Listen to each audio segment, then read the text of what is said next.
So we're going to move on now to just think a little bit more about what influences our behaviour. And there are a lot of models of behaviour change, and they all have limitations. Some of them are well researched, some aren't. The NICE guidance does mention one in particular, and I'm just going to talk briefly about that. And it just helps us to have some understanding of what might be influencing that individual in front of us, and whether they can or cannot make behaviour change. So it gets us thinking a little bit about the process.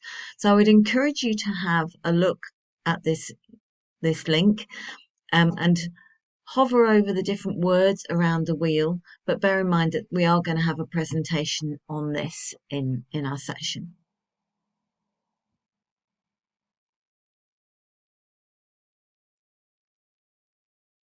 So this framework that you may have come across, called the combi system, is a behaviour system, and it's looking at the impact of capability, motivation and opportunity on behaviour. And if you look very carefully, you can see that the arrows go both ways. So make sure you note the direction of the arrows, because you can see that behaviour influences our capability, motivation and opportunity as well. So it's an interlinking system. So opportunity and capability can both influence our motivation. Starting a particular behaviour can change our capability, motivation and opportunity. So it recognises that it's all interacting system involving all of these components. And so if we are doing an intervention with somebody, we need to be looking to see, well, what can we influence? What can we change to change that balance? So any intervention needs to be looking at changing at least one, if not more, of these parts of this system. And we're going to have a little look at the individual components and how they relate to dietetic practice. So let's focus first on capability and what that actually means. So have a think yourself about what we might do.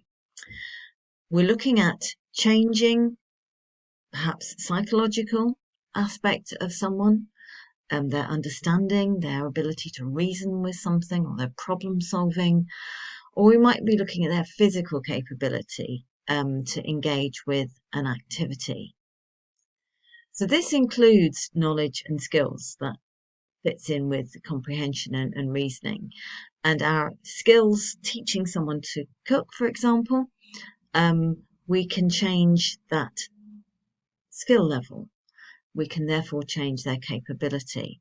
If we change their capability, we can influence and hopefully improve motivation to make change, which makes it easier for people to change their behaviour. So have a think now of what we as dietitians might do to influence capability. Just stop the recording and have a think.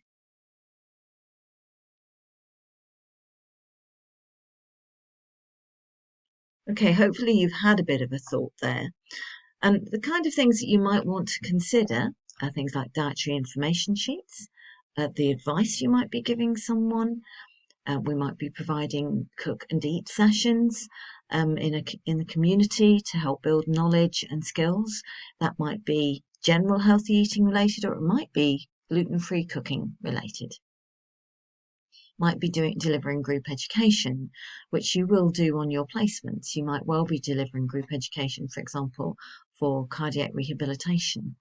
All of those things can influence our capability.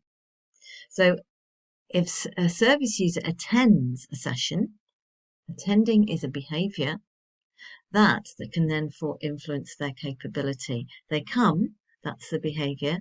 They be given information and help to think through how they might put that into practice. That improves their capability. But we also need to think what might have a negative impact on capability.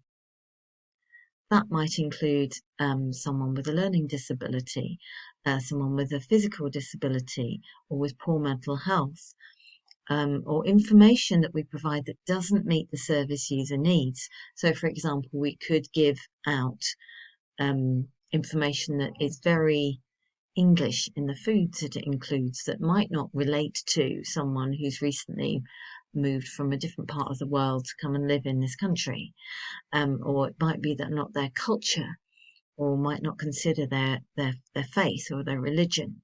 So we've got to be really mindful of making sure that in the information we give, the advice we give, the time that we spend working with people, that we are considering that we're not making a negative impact on their capability, or considering what about them has a negative impact and how we can work around that. So opportunities, anything that's external to that individual person that can make their change in behaviour possible, or perhaps act as a prompt. So here the kind of public health side can be really important, or community dietetic side can be really important as well. Promoting, providing cook and eat sessions, delivering a new service. So that might be, for example, during COVID, there's a lot of services have become more online based. So instead of individual appointments, they've provided webinars. It could be a new resource, it could be a new diet sheet. It could be working in a community and trying to make more healthy options available. That might include other things like food banks. So have a think about what you might understand of what we, so far in your journey in dietetics. What can we do? What opportunities can we provide? Because when we do that, we influence motivation.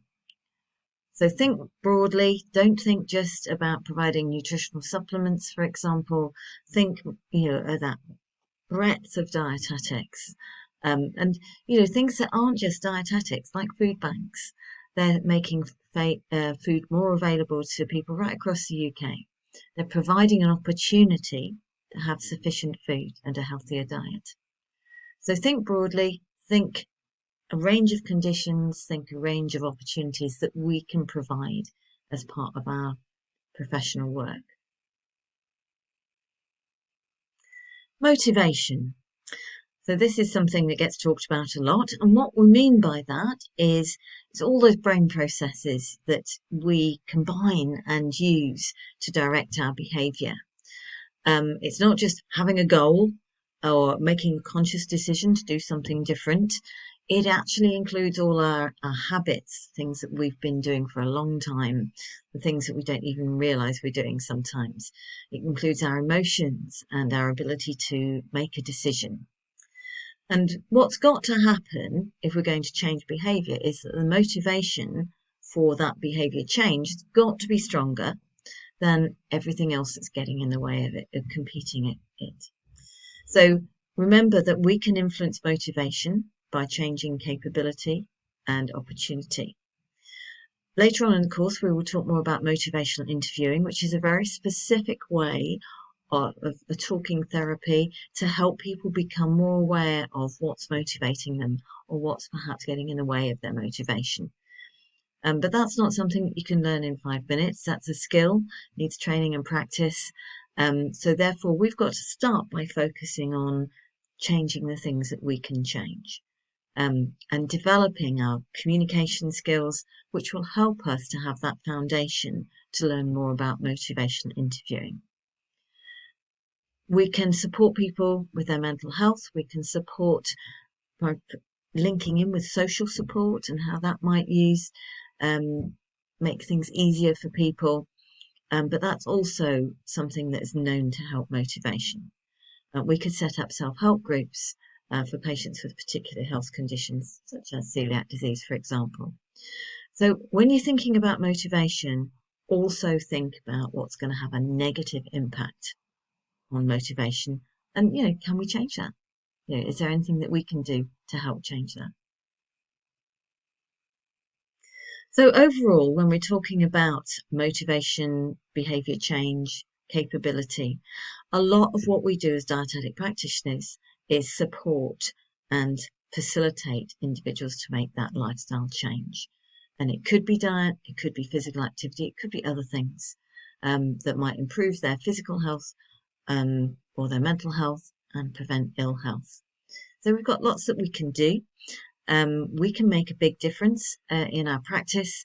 We'll have to have a think about what else we can do, how we can link in with other services to support service users to make change.